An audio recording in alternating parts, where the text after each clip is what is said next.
Hey, I'm Felix Proctor, and today we're going to be discussing The Evil Within, my experiences playing games, and my opinions on the horror genre as a whole. This will be an unstructured and, partially scripted conversation with myself. Feel free to comment on anything I say, correct me, or call me out.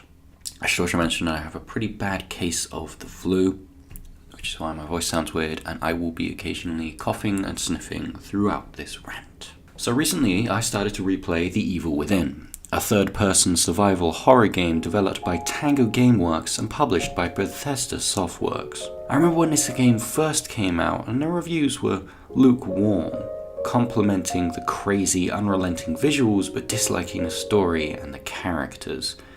While I mostly agree with these criticisms, I do think that the game wasn't talked about enough for having some of the most psychologically evocative visuals I had, and for the most part still have seen in years.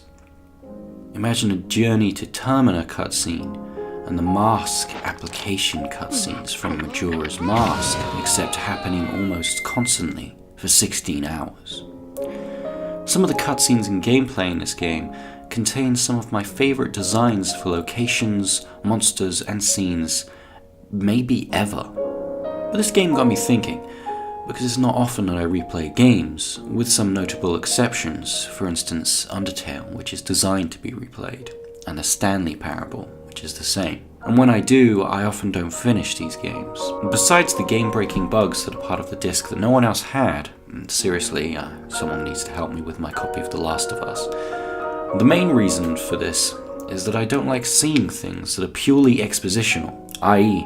a hefty portion of video game cutscenes, when I already know the information being exposited. As well as that, I usually replay a game with certain scenes in mind. For instance, I replayed BioShock Infinite for a lot of the mid-game environments, but had to get through the first few hours first. When rewatching a film, rewatching for certain scenes is more doable because a film will usually only be a few hours long, with a few notable exceptions, for instance Norte and The End of History.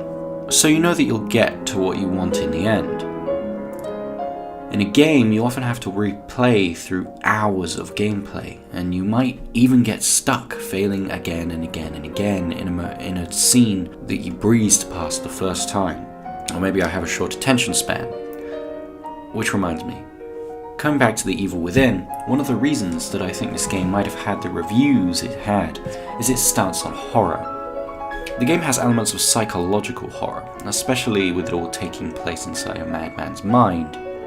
It even has elements of Lovecraftian horror, for instance the lighthouse scene and the giant monsters. But I personally would call this Stephen King horror, which is a phrase I use to describe horror that fits one or more of Stephen King's types of terror, which he talks about in Danse Macabre. The first of the three is what he calls the gross out, which is described as the sight of a severed hand tumbling down a flight of stairs.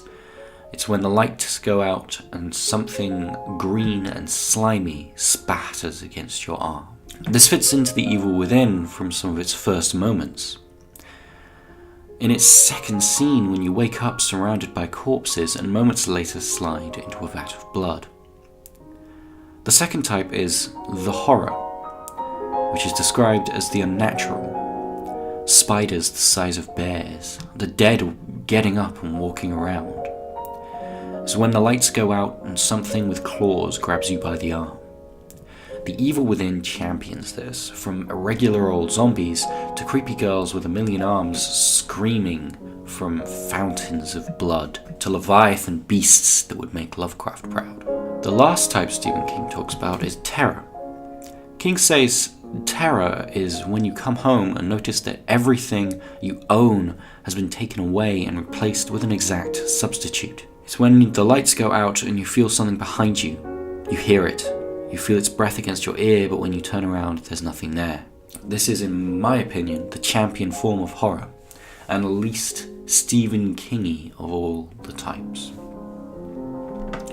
A perfect example of this type of horror is the first Paranormal Activity film, which has been somewhat tainted by its successors, but still stands the test of time when viewing it through the lens of a first-time viewer. 8 years after the film that made the found footage genre big, the Blair Witch Project was released. This film used the same handheld camera technique to, I would say, much greater effect.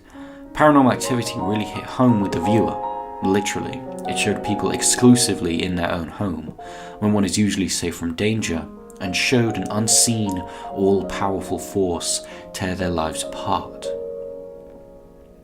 Then it went one step further and had large portions of the film show the main characters having things happen to them when they slept, when they are most vulnerable. I'm sure this film caused many sleepless nights, but there I go getting off track again. Terror in The Evil Within is perhaps one of its weak points. Whilst it does exist in the game, instead of affecting both the player and the protagonist, whose last name I won't try and pronounce, it instead only affects Sebastian. From the moment he steps into the hospital at the beginning of the game, his whole life changes. Even when he leaves, he's still in the same city, but is completely different. This, perhaps, is the weak point of The Evil Within in terms of horror. We see all the over-the-top creatures and the grisly monsters, but it doesn't keep me awake at night like something like Paranormal Activity did. It doesn't affect me on a personal level because it's pure fantasy. This by no means makes it ineffective horror. It's still jarring and tense, and some of the monsters genuinely freaked me out upon first seeing them. Being very squeamish, I hated some of the scenes in this game, but in a way that made me even more compelled to challenge myself, to push forward. This game is one of the most interesting horror games no one talks about, and I personally look forward to its sequel coming out later this month.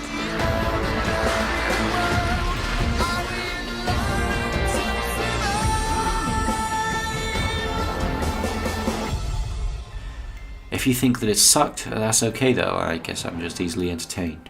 But that's not all. After playing this game, questions kept ringing in my mind. Why is that kind of horror not as effective as the Paranormal Activity kind? Find out next time when I take on the brilliant newer game, Resident Evil 7.